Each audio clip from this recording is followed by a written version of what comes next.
This is Backstage Bay Area.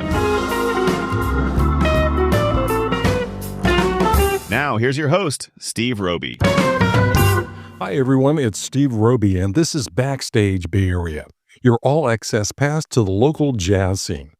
Today's guest is Grammy-nominated saxophonist Gerald Albright, an 8-time nominee and a defining voice in contemporary urban jazz. He also releases music on his own Bright Music Records label.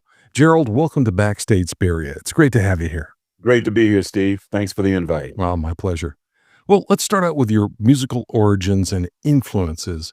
When did the saxophone first click for you? Was there a moment or a mentor that set you on this path? The mentor is named George Turpo. He was the choir director at our church, Beulah Baptist Church, where I grew up in South Central Los Angeles. And he first introduced me to the piano per my parents' request. And long story short, I really wasn't interested in piano, and I was never prepared for my weekly lessons because of that lack of interest. So after a few weeks, he decided to have a talk with my parents and try another instrument. And that happened to be the saxophone. And he had a saxophone in his garage that he himself played in the Army band years prior.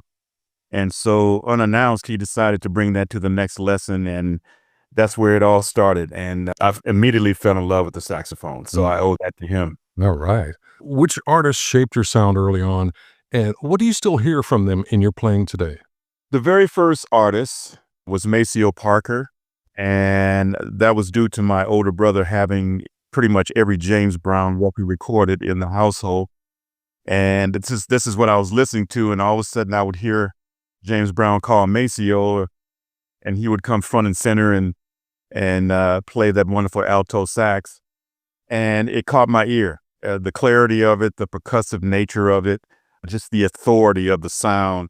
And so that's who I tried to pattern myself after. And even to this day, whenever I see Maceo, who is now retired, I tell him, hey, man, you are, one of the main guys that's responsible for my sound and approach to the instrument.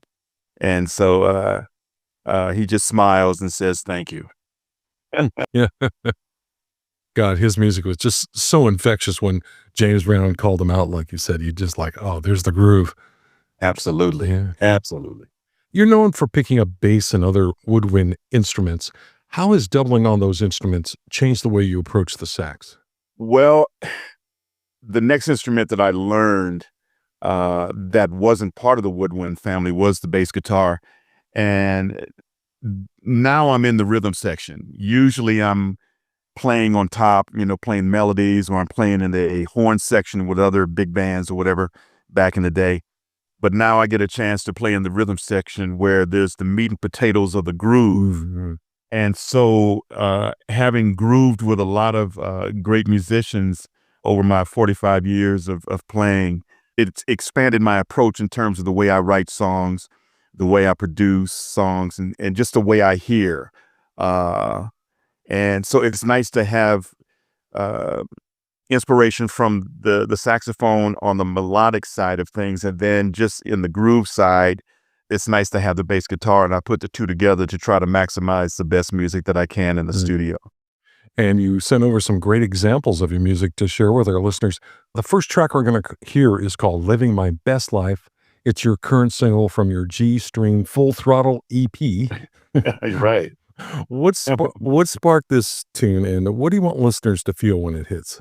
Well, again, after being in the business professionally for 45 years, you kind of look back on the years, and I've been very, very lucky to play on the platforms that I played and play with the musicians that I played with over the years. And I've had great experiences as a musician and producer and record company owner and things like that. So this tune was kind of a culmination of those experiences, as I reflect on 4+ decades of experiences on all the horns and things. All right. Well, let's listen to it now. This is Living My Best Life by Gerald Albright, right here on Backstage Bay Area.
That was Living My Best Life from Gerald Albright, who is my guest today on Backstage Bay Area. Gerald, the production on that song is so smooth and the horn lines are front and center. What was the key to getting that balance? Well, this is going to sound odd, but I have to thank COVID for that, because during that time period where we were all home and not employed and just kind of waiting to see what happens next, it gave me a time to really get in the studio and learn how to mix my own records. And so I really put a lot of time into it, and I purchased extra software and hardware for the studio to really make sure that the sound was great. And then, having the experiences of playing with groups like Earth, Wind and Fire and some big groups that had the horn sections, that's the way I hear. I hear everything big. I hear, weighted orchestrations. And so I like to have stacked horns. And then in terms of the mix, I like to put those horns right up front on the speaker. And so that's why you hear the mix that you hear in Living My Best Life. I always love hearing post-COVID stories. It always seems to come up in a conversation of how people were protective, even though it set us back. They managed to get together with other musicians long distance or something like that. And something creative came out of that odd period in this lifetime. It did. And when you're in a chapter like that, you have to try to maximize your time within that chapter. And that's what I decided to do, along with, refining all of my instruments and things like that. So it was a good time in that light, but I never want to go back to COVID. I tell you that. I mean, some people made sourdough bread during that time, and others like yourself made creative arts. So hats off to you, man. Thank you so much. All right. Well, let's play another one of your songs. This one's the title track to your 2024 EP called Full Throttle. What's the story behind this tune? Well, it's the title track to my present EP. It was the first single that went number one for several weeks. In fact, it broke some records in terms of radio airplay, being number one. And I wanted to write and produce a song where I had the freedom to really stretch out and play. And so we put together a groove that allowed me to really stretch. I mean, it was about the melody, but it was also about the improvisation of the alto saxophone. And when we play this song live, we really get to go, no pun intended, full throttle on it. And it's a fun tune to play. So that's how it all came together. Right. And that really comes through. This is Full Throttle by Gerald Albright, and you're listening to Backstage Bay Area.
You just heard Full Throttle by Gerald Albright, who's my guest today on Backstage Bay Area.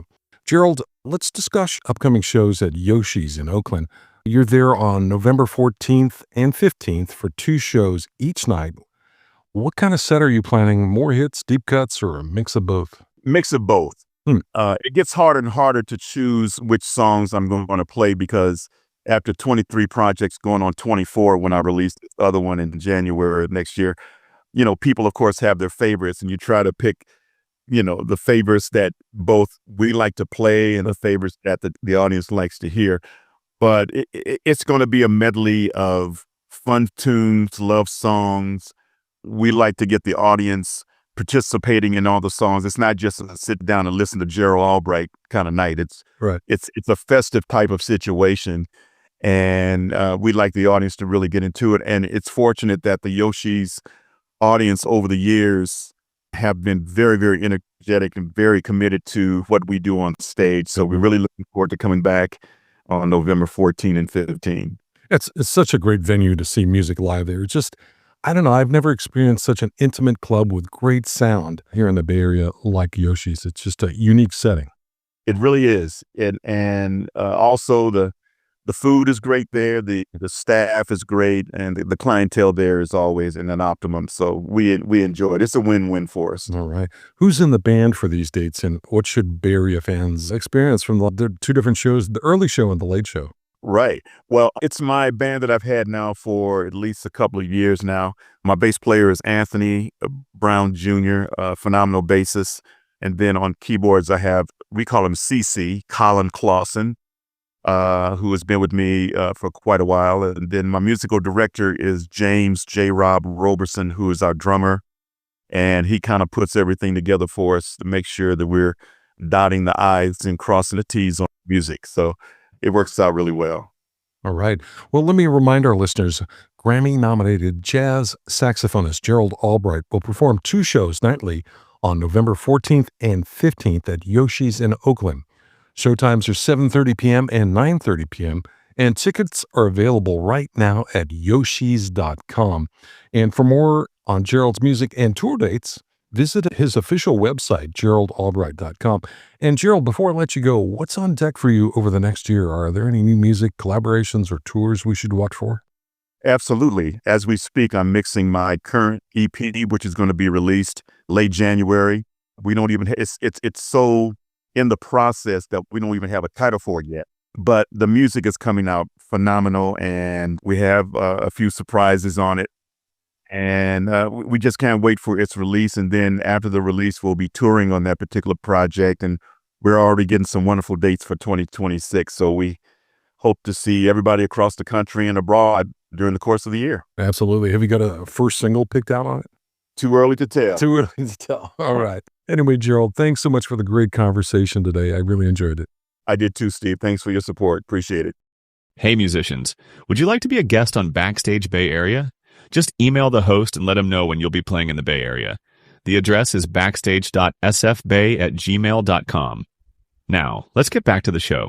This has been Backstage Bay Area, your all-access pass to the local jazz scene. I'm Steve Roby. Thanks for listening, and we'll see you at the show.